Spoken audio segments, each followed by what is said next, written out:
Historias de la humanidad. Porque queríamos ser mejores cuando llegáramos a las estrellas. Creímos que lo habíamos visto todo cuando atacaron los Bareaka.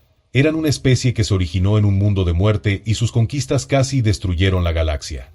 Creíamos que era solo una casualidad, que los mundos de la muerte no podían soportar la vida inteligente y, sin embargo, aparecieron. Decidimos que ese era el final y que la galaxia pronto tendría su pacífica era dorada. Luego, nos topamos no con una, ni dos, sino con 4 especies del mundo de la muerte a punto de lograr el vuelo superlumínico. Decidimos en una votación estrecha que después de lo que pasó con los Bareaka, era demasiado arriesgado dejar que los habitantes del mundo de la muerte vivieran y exterminarlos. El problema es que nadie quería hacerlo. Algunos son pacifistas, otros son demasiado cobardes y muchos simplemente están en contra de matar especies enteras. El problema se discutió una y otra vez en el vestíbulo del consejo entre las distintas especies hasta que un embajador tuvo una epifanía. ¡Que luchen!, gritó con una mirada petulante y todos los presentes se dieron cuenta. Aprendimos de los Bareaka que los habitantes del mundo de la muerte suelen ser muy agresivos, territoriales y locos para empezar, y con 4 de ellos bastante cerca uno del otro, podría funcionar. Y así, el Consejo abandonó el espacio a 500 años luz de los habitantes del mundo de la muerte más cercanos y conteniendo la respiración, observamos desde lejos cómo los habitantes del mundo de la muerte se dirigían a las estrellas uno por uno. Los primeros fueron los reptiles sin ojos Faobi, del mundo con menor gravedad, eran más débiles que el resto, más pequeños pero aún así seres que dominaban su mundo con enormes números y con un don para las ciencias y las matemáticas. A continuación estaban los Braz-Lul, enormes monstruosidades insectoides que se movían a velocidades ridículas y con una coordinación sorprendente. Devoraban mundos y los transformaban en mundos colmena de su agrado. Los siguientes fueron los Casadianos, de apariencia aviar y con una cultura guerrera militarista, que se dirigen a las estrellas en grandes cantidades en busca de un desafío o de un fin a su aburrimiento, tocando los gatillos de sus gigantescos lanzadores de babosas mientras llevaban enormes espadas atadas a sus espaldas. Por último, pero no por ello menos importante, estaban los humanos que provenían del mundo con mayor gravedad de los 4 y resultaron ser los más duraderos de todos. Tarde o temprano, esas especies entrarían en contacto entre sí y comenzarían una guerra total. Esperábamos que con algo de suerte la destrucción total se limitara a una zona determinada. Sabíamos que aunque los humanos tenían un pasado oscuro, los otros 3 no eran mucho mejores. Luego, con gran expectación, observamos cómo los humanos y los casadianos se encontraron a través de radios primitivas. ¿Y no se mataron entre sí? Tal vez estaban tomando el tiempo para planificar y recopilar información antes de atacar, dijo un científico.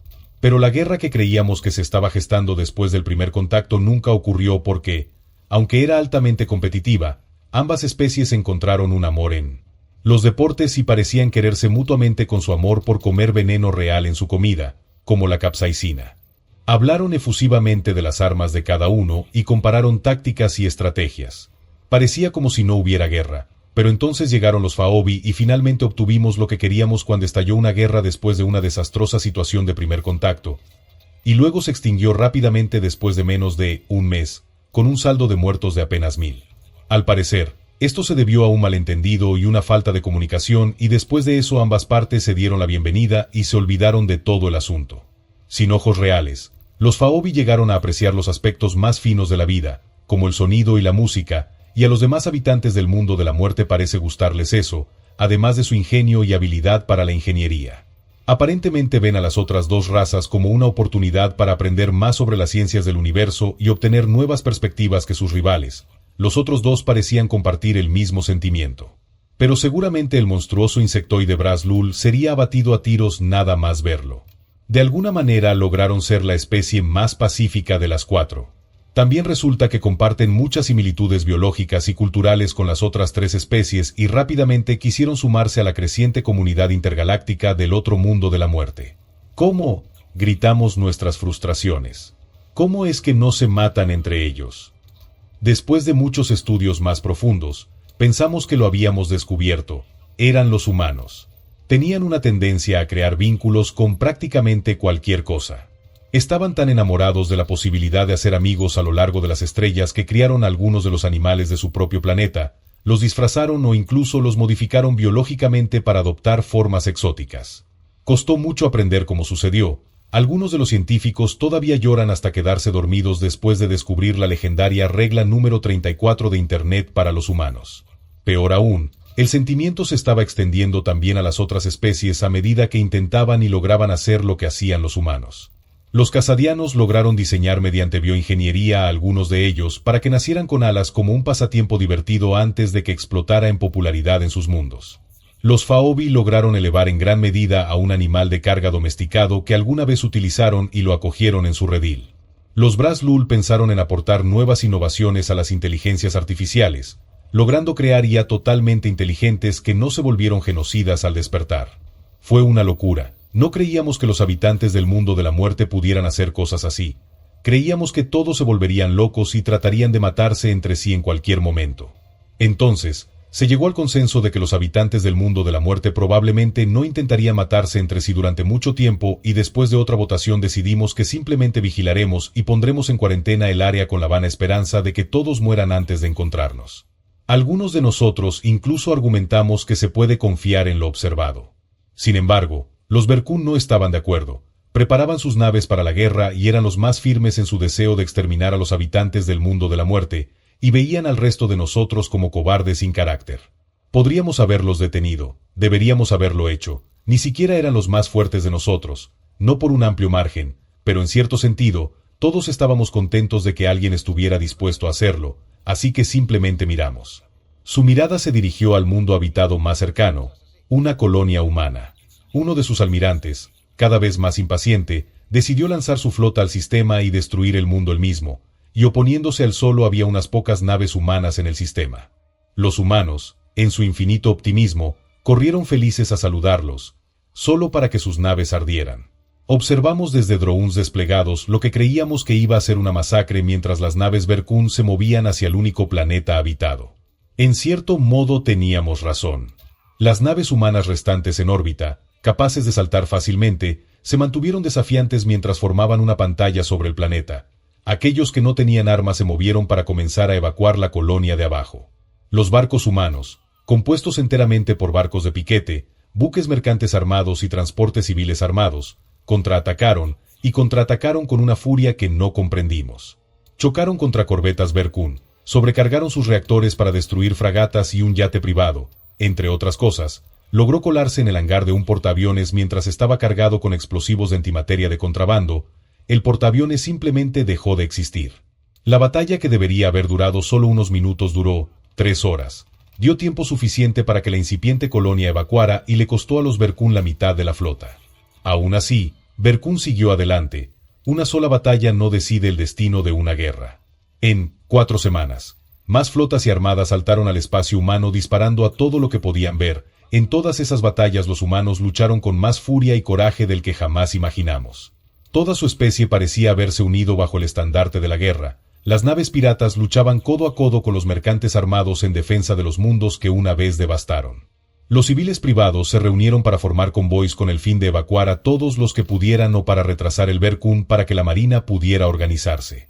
Las flotas humanas reales llegaron en momentos cruciales, ganando tiempo suficiente para que colonias enteras evacuaran mientras libraban una acción dilatoria, tomando 3 naves Berkun por cada una de las suyas. Los Berkun estaban claramente agitados por esto.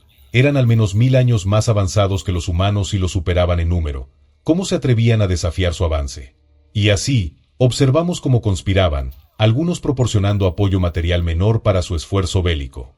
Los líderes de Berkun decidieron que necesitaban un golpe decisivo para romper la moral de los humanos y qué mejor manera de paralizar su espíritu que destruir la Tierra, su mundo cuna. Entonces, toda la armada del vacío de Berkun saltó al sistema Sol y descubrió que era una fortaleza sin igual. Había murallas defensivas sobre murallas defensivas de fortificaciones, formadas por gigantescos láseres orbitales, cañones aceleradores magnéticos y plataformas de defensa orbital. Todo ello complementado con la propia flota de defensa de la Tierra, ya que los humanos estaban ansiosos por proteger a la Tierra y a sus hermanas de todo daño. La batalla que siguió se prolongó durante un mes, mientras los Berkun lanzaban todas las naves que tenían al sistema mientras los humanos, al darse cuenta de que debía tratarse de toda la armada Berkun, lanzaban todas sus naves hacia el sistema para defenderse. Fue la locura encarnada, pero a medida que el polvo se disipaba del campo de batalla, anteriormente caótico, Las flotas humanas yacían deshilachadas contra la mitad de la armada original que estaba desplegada contra ellas. Se acabó, lo sabíamos. Los Berkun lo sabían, los humanos lo sabían, pero aún así apretaron los dientes y cargaron, listos para tomar 5 de las naves enemigas por una de las suyas. Los Casadianos, los Faobi y los Braz-Lul no compartían este sentimiento. Las naves Faobi repentinamente gritaron en el sistema por cientos y luego por miles antes de disparar sus propulsores y cargar contra las líneas Berkun como una masa. La mayoría de sus naves estaban incompletas, amontonadas o eran literalmente piezas flotantes de escombros, basura o asteroides con motores atados. Lucharon con un descuidado abandono de sus vidas y aunque fueron destruidos de a cientos, 1000 más saltaron al ataque, haciendo uso de su enorme número para frenar al Berkun. Cuando los Faobi empezaron a perder velocidad, los Casadianos entraron en acción. Lideraron la carga con buques de guerra fuera de servicio convertidos en naves de armamento, llenos hasta el tope de misiles y pilotados únicamente por tripulaciones mínimas, lo que dio como resultado un primer ataque abrumador. Haciendo uso de sus motores más eficientes y rápidos, realizaron tácticas de ataque y fuga, reduciendo el número de Berkun ya que sabían que no podían ganar en un enfrentamiento directo.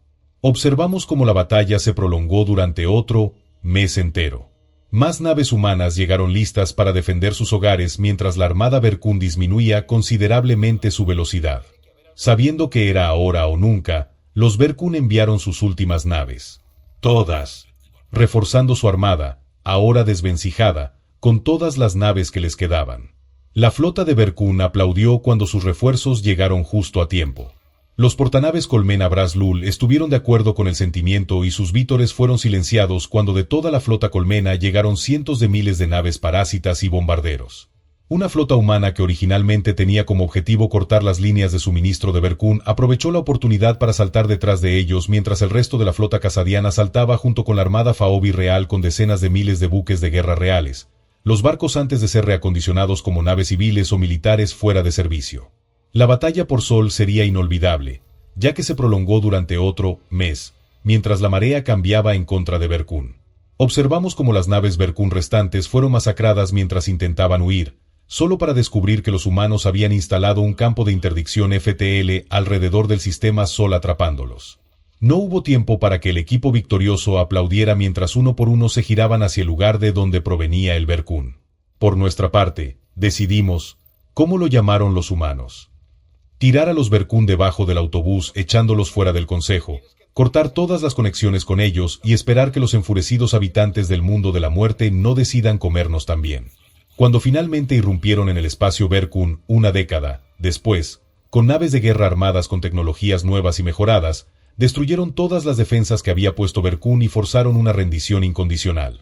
Estábamos asustados mientras observábamos, presenciando la habilidad del hombre del mundo de la muerte, su violencia, su ira, su furia, su bondad, su benevolencia y su misericordia. En un giro, la nueva Confederación Terran, burlándose del hecho de que las 4 especies del mundo de la muerte nombraron su planeta en honor a alguna forma de tierra, suciedad o terra, decidió mostrar misericordia a los Berkun. Tienen reglas de enfrentamiento y aunque los Berkun cometieron atrocidades en la guerra, ellos no lo hicieron.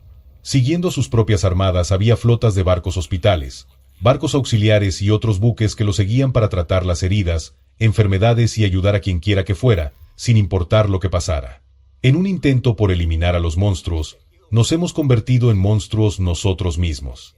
Hemos sido cegados por nuestros propios prejuicios y hemos atacado no a una sino a 4 especies que no han hecho nada malo debido a nuestros propios miedos y mientras algunos dicen que la culpa es del Berkun, nosotros también somos culpables por omisión de no interferir. Y al final, la galaxia mejoró gracias a ello. Los habitantes del mundo de la muerte no nos culparon en absoluto ni tampoco culparon a los Berkun como especie. Hoy en día, son una parte importante de la galaxia, exploran espacios desconocidos, luchan contra la muerte con una cruz roja en sus bandas, envían ayuda a quienes los necesitan y comercian con otros. La galaxia nunca ha visto una edad tan dorada desde que entraron y cada día está mejor. Cuando les preguntamos por qué no se mataban entre ellos, porque habría sido más fácil. Todos tuvieron la misma respuesta, porque queríamos ser mejores cuando llegáramos a las estrellas. Espero que te haya gustado esta historia. Por favor, considera hacerte miembro del canal, para que puedas seguir subiendo más historias de la humanidad.